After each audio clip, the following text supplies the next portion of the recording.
Process of recruitment. There are 5 steps in this recruitment process are 5 step है recruitment process में जो हम इस वीडियो में पढ़ेंगे. First one is recruitment planning, second strategy development, third is searching, fourth screening, fifth is evaluation and control. First step is recruitment planning. Recruitment planning is the first step of the recruitment process where the vacant positions are analyzed and described. It includes job specification and its nature, experience, qualification and skills required for the job. देखो ये एक first step है. अब जब भी हम कोई भी जॉब वैकेंसी निकालते हैं, चाहे वो हम न्यूज़पेपर में निकालें, मैगज़ीन में निकालें, गूगल पर निकालें, जॉब पोर्टल्स पर निकालें, अपनी कंपनी की वेबसाइट पर निकालें, तो हमें एक जॉब एनालिसिस करना होता है. क्यों? क्योंकि ताकि जो भी खाली वैकेंसी है हमें उसके बारे में पूरी तरीके से पता चल सके कि जो भी बंदा हम उस जॉब पे हायर करेंगे उनकी क्या क्या स्किल्स होनी चाहिए, क्या एक्सपीरियंस होना चाहिए, क्या नॉलेज होनी चाहिए, क्या क्वालिटीज़ होनी चाहिए, क्या जेंडर होना चाहिए, कैसी पर्सनालिटी उनकी होनी चाहिए और क्या क्या एजुकेशनल क्वालिफिकेशंस उनकी होनी चाहिए. साथ ही साथ हम जॉब एनालिसिस के ही अंदर जॉब डिस्क्रिप्शन भी करते हैं. उसमें हम चेक करते हैं कि उस जॉब की टाइमिंग क्या है, उस जॉब की रोल्स एंड रिस्पॉन्सिबिलिटीज़ क्या है और उस जॉब की प्रोफाइल क्या है, कितनी सैलरी उस बंदे को मिलेगी जो भी बंदा उस पोस्ट पर काम. जॉब एनालिसिस इसीलिए करना ज़रूरी होता है क्योंकि तब तक हमें पता नहीं चलेगा कि किस जॉब की क्या क्या रिक्वायरमेंट है, किस तरीके का बंदा हमें किस वैकेंसी पे फिल करना है. हम अच्छे से रिक्रूटमेंट नहीं कर पाएंगे. इसीलिए फर्स्ट स्टेप होता है जॉब एनालिसिस, ताकि हमें पहले वैकेंट पोस्ट के बारे में पता चल सके कि किस वैकेंसी के लिए हमें किस तरीके के बंदे की रिक्वायरमेंट है. Second is strategy development. Once it is known as with what type of qualification of candidates are required, the next step involved in this regard is to devise a suitable strategy for recruitment of the candidates in the organization. The strategic considerations to be considered may include issues like whether to prepare the required candidates themselves or hire it from outside, what type of recruitment method to be used, what geographical area to be considered for searching the candidates, which source of recruitment to be practiced, and what sequence of activities to be followed in recruiting candidates in the organization. देखो ये second step है कि जब हम job analysis कर चुके हैं और प्रॉपरली पता लगा चुके हैं कि किस तरह की वैकेंसी और किस तरीके के बंदे को हमें रिक्रूट करना है, अब हम अपने नेक्स्ट स्टेप की तरफ चलेंगे जिसमें हम देखेंगे कि हमें किस लोकेशन के बंदे लेने हैं, what geographical area to be considered for searching the candidates. साथ ही साथ ये भी देखेंगे कि कौन सा मेथड हमें यूज़ करना है रिक्रूटमेंट के लिए, what type of recruitment method to be used. 2 method होते हैं रिक्रूटमेंट के, internal sources of recruitment and external sources of recruitment. साथ ही साथ इसमें हम सीक्वेंस ऑफ एक्टिविटीज़ भी करेंगे जो भी हमें परफॉर्म करनी है अपने इस रिक्रूटमेंट के प्रोसेस में.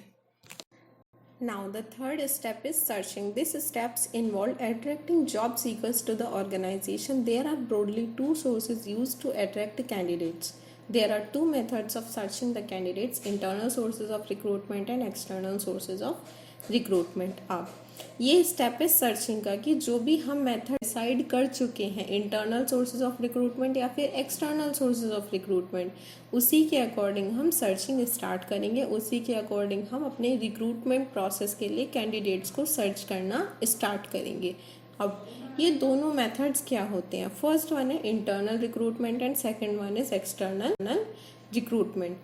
इंटरनल रिक्रूटमेंट का मतलब होता है कि जब हम हायरिंग करते हैं अपनी ही कंपनी के लोगों में से, मतलब सपोज़ एक कंपनी की काफ़ी सारी ब्रांचेस है, जैसे कि LIC है, उसकी एक ब्रांच मोदीपुरम में है, एक बिजनौर में है, एक दिल्ली में है, मुजफ्फरनगर में है, एक्सेट्रा.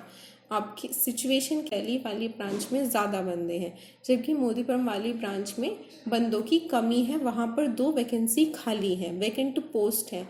अब हम इंटरनल रिक्रूटमेंट में क्या करते हैं कि दिल्ली वाली ब्रांच में जो लोग एक्स्ट्रा हैं उन लोगों से अपनी मोदीपुरम वाली खाली वैकेंसीज़ को फिल करते हैं. इस तरीके से इससे क्या होगा, हम या तो उनका ट्रांसफ़र करके उनको मोदीपुरम वाली ब्रांच में शिफ्ट करेंगे या फिर उनका प्रमोशन करके मोदीपुरम वाली ब्रांच में शिफ्ट करेंगे। इससे क्या बेनिफिट होगा कि हमारा कोई भी खर्चा नहीं होगा हमारे रिक्रूटमेंट के प्रोसेस में, साथ ही साथ हमारा टाइम भी बहुत बच जाएगा। सेकेंड हमारा एक्सटर्नल सोर्सेज ऑफ रिक्रूटमेंट या फिर कह सकते हैं एक्सटर्नल रिक्रूटमेंट। इसमें क्या होता है कि जब कंपनी अपनी कंपनी के किसी भी लोग से बंदे से क्या करती है, हाय अपनी वैकेंसीज को फिल नहीं करती बल्कि बाहर के लोगों को वेलकम करती है कि वो हमारी खाली वैकेंट पोस्ट के लिए अप्लाई करे। ठीक है, इस सिचुएशन में क्या होता है कि कंपनी अपना जॉब एनालिसिस करती है और एक जॉब प्रोफाइल प्रिपेयर करती है जिसको गूगल पे निकालती है, अपनी कंपनी की वेबसाइट्स पर निकालती है, जॉब पोर्टल्स पर निकालती है, मैगजीन्स में, न्यूज़पेपर्स में निकालती है, जिसके थ्रू जो भी जॉब सीकर्स हैं उन्हें पता चल जाता है कि यहाँ पर खाली वैकेंसीज हैं और वो उसके लिए अप्लाई कर सकते हैं। एक्सटर्नल रिक्रूटमेंट में क्या होता है, हमारे खर्चे ज़्यादा होते हैं रिक्रूटमेंट के, साथ ही साथ हमें टाइम भी कंज्यूम होता है, टाइम देना पड़ता है रिक्रूटमेंट के प्रोसेस के लिए। लेकिन बेनिफिट ये है एक्सटर्नल रिक्रूटमेंट का कि इससे हमें नए लोग, यंग ब्लड हमारी एंटर हो जाते हैं, जिससे हमें नई चीज़ें सीखने को मिलती हैं। जबकि इंटरनल रिक्रूटमेंट में क्या होता है कि वही पुराने ही लोग हमारी कंपनी के हमारी वैकेंट पोस्ट को फिल कर देते हैं, जिसकी वजह से हमें कुछ नया सीखने को नहीं मिलता। अब depend on the company to company कि हम कौन सा मेथड यूज़ करते हैं अपनी रिक्रूटमेंट के लिए। कोई भी एक मेथड यूज़ करेंगे, या तो इंटरनल रिक्रूटमेंट या एक्सटर्नल रिक्रूटमेंट, और उसी के अकॉर्डिंग हम सर्चिंग स्टार्ट करेंगे। Now fourth point is screening. Through some view, screening is the starting point of the selection. We have considered it an integral part of the recruitment. The reason being the selection process starts only after the applicant have been screened and shortlisted. अब screening को हम selection का starting point भी कहते हैं। क्यों? क्योंकि जब हम स्क्रीनिंग करते हैं वहीं से हमारे सिलेक्शन का प्रोसेस स्टार्ट हो जाता है। अब स्क्रीनिंग होता क्या है, देखो हमने कोई भी वैकेंसी निकाली, अगर इन केस हम एक्सटर्नल रिक्रूटमेंट कर रहे हैं, अगर हमने कोई भी वैकेंसी निकाली MBA के लिए, ठीक है, अब उसमें क्या हुआ कि बहुत सारे लोगों ने अप्लाई किया, कुछ बच्चों ने इन्होंने भी अप्लाई किया जो BBA के थे, BCom के थे या फिर BTech के थे।